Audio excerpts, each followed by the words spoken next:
Today's Redwod, we're going to start out on the ground and we're going to be doing a glute raise and a kick, or you're doing a glute raise with an extension. So here's what it looks like. Dropping down on the ground, my feet are as close to my hips as I can get them to be. My palms are facing up and squeezing my shoulder blades to create a nice neutral position in my spine. I drive up to the heel, squeezing my glute. So I'm driving primarily through this right glute, then I'm going to kick with the left leg. And I'm going to kick with the right leg. And then I'm going to bring it down, okay? When you do this, try to maintain this position and don't let your hips sink like mine might have. Here, high hips and kick. When we're done with that, we're going to go right into a bear hug squat. So grabbing the sandbag, not from the bottom, but around the sides, keeping it pulled into my body, so I'm squeezing my shoulder blades together as much as I can, sitting down nice and low, driving back up to the heels, shifting the hips forward, squeezing the glutes at the top. Make sure you're finishing that squat all the way up, hip extension, and then back down to the next rep. Don't shortchange yourself and start shortening those squats. Just try to get it over with. When we're done with that, we're gonna go into our sandbag lunge.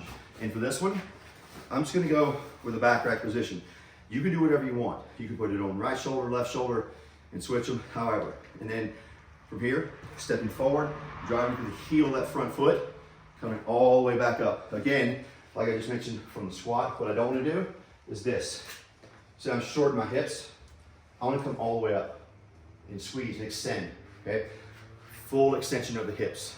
When we're done with that, we're going to go into a sandbag RDL, or basically just a deadlift. So what I'm going to do here, as you guys have done before, hinging from the hip, back slides along my shins to the top of my feet, until I feel a stretch in my hamstrings, squeeze glutes, all the way back up. Guess what I'm doing? Full hip extension, and then right back down. Just like that. Once I've completed that, you're gonna recover. Then we're gonna go into a floor press.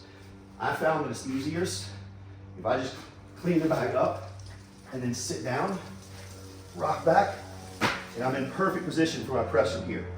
Now, how you do this is up to you. I'm just gonna keep this handle, my hands on this handle like I normally would, and just press straight up here. But if you want to, you can manipulate it and grab the bag however you want to or need to, but that's how I recommend you do it. As soon as you complete that, last movement is the sandbag high pull. I'm gonna show you from the front and from the side, just like we do in all our power movements, cleans, snatches, etc. I'm gonna have a little bit wider base. So from here, I'm pulling elbows high. I'm not pulling with my hands. My hands are simply and literally just holding onto the bag. I'm thinking about elbowing something on either side of me here. So I do my high pull, tension's out of the bag, come up here, and then back down, controlling the descent. From the side, here, coming up, trying to keep the bag as close to my body as I can. And then repeat, okay? So, have fun with that. Good luck with it. It's a lot, but you can do it.